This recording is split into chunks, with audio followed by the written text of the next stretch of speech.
Hello guys, in this video I'm going to show you how to find and book cheap private islands in Honduras. But first of all, I just want to mention, please don't forget to subscribe to my channel, because at 10,000 subscribers I'm going to show you my whole YouTube revenue statistics and my growth strategy, how to make money online. So let's jump into it. First, you need to download the Airbnb app, and after you download it, when you open it, it's going to open up at the Explore page. Now, to find beautiful private islands, you just have to tap on the Islands section on the top of the screen, as you can see.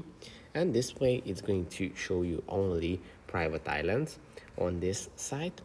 And if you scroll down a little bit, in the second row, you will find the Cayos Conchinos, Honduras private island. It costs around $3,000 a night, and you can rent this beautiful island for your family or company. As you can see, there are possibilities to scuba dive around here, and it's truly a breathtaking place. So yeah, that's pretty much it, how you can book a private island. I hope this video was helpful for you. If it was, please consider subscribing, and see you in the next one. Bye bye.